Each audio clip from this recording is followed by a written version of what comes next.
A good bartender makes a cocktail taste nice and bitter. We are the same in the sense that we add something bitter to our videos that are about love, happiness and harmony. The same goes for families. The beauty of psychology is that once you learn something, you'll realize that it was all wrong. We love cliches and passwords. Passwords are always about home, God, love and family. The nature of these passwords are always something that's our weakness. No wonder, people in society try to highlight something they lack.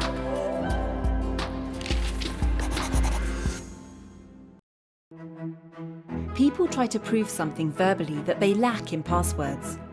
Makes sense, since you already have something. There's no need to prove it. Think about guys bragging about their sexual prowess, that they pick up girls all the time. Their lives are full of adventures and so on. After about 30 minutes or so, you can ask him, how long have you been struggling with erectile dysfunction? What do people brag about? They brag about something they lack. When everyone talks about love and loving everyone, it's a sign of moral crisis, emotional crisis. Once you take a look at this, you realize that the bond of family is in crisis, that the institution of society is far from thriving. The topic isn't about making the family nicer and more loving, but about preventing its downfall.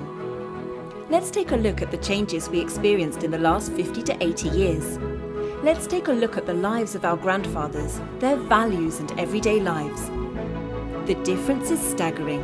Life has changed so much that it's impossible to keep up with without being flexible and adaptable. We need to adapt, and this adaptation is what brings the crisis. These changes can be measured to some degree. Are the lives of families harder now than before? The sociological survey made in England around the 60s asked people what time they wake up. It was found that British men wake up around 9 on days off and weekends. They took a nap here and there, relaxed all day and so on.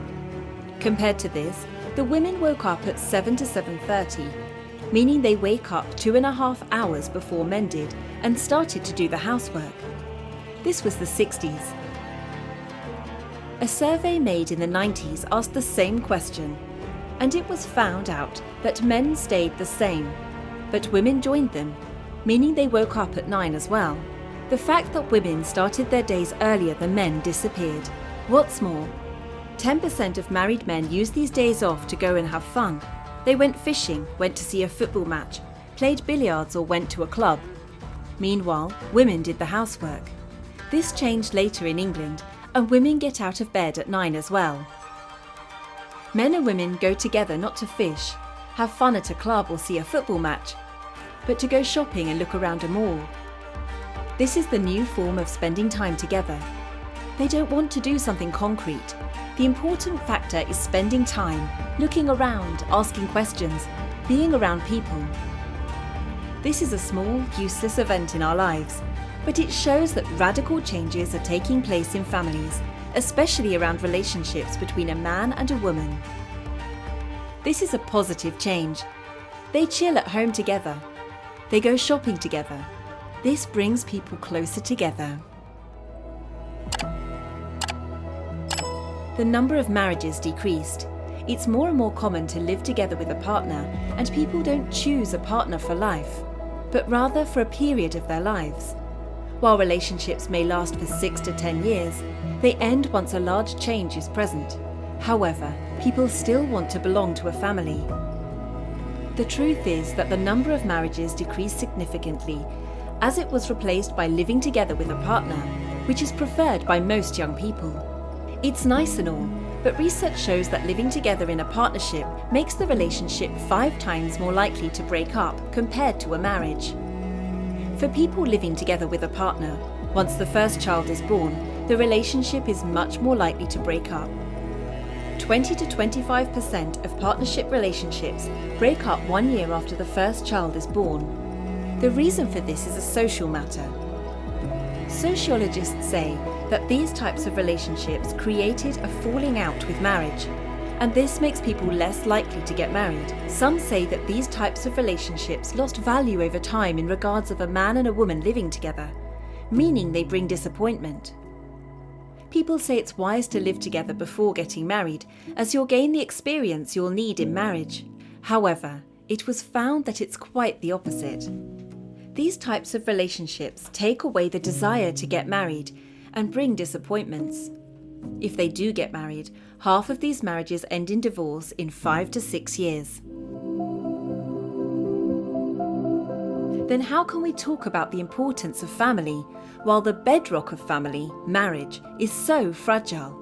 The only condition of a relationship is that they need rational control over the world and themselves, so that they can rationally control their partner, so that they can control their own emotions and desires. If this isn't present, then uncontrolled emotions, unpredictable living situations can easily break up a family. The problem is that in our present culture, it's not rare that we lose our psychological energy. People work a lot more than they socially need to. There's a constant, never-ending fight against getting poor, poverty, by taking up extra work. This leads to a kind of endemic among people living in families. They're always tired, and tired people have no energy to manage conflicts within the family. They just swallow their pride and suffer, and this damages emotions in a relationship. The same goes for a family as well. The parents and grandparents of today's young people had a much higher divorce rate, which means that some grew up in single-parent household, which leads to being afraid of commitment. Parents work a lot, take on second jobs, which decreases the intimacy of family. A lack of bond usually comes from childhood. If a parent wasn't emotionally available, intimacy was missed, then the child won't develop emotional security. What's important for the child and for the parent is becoming very different.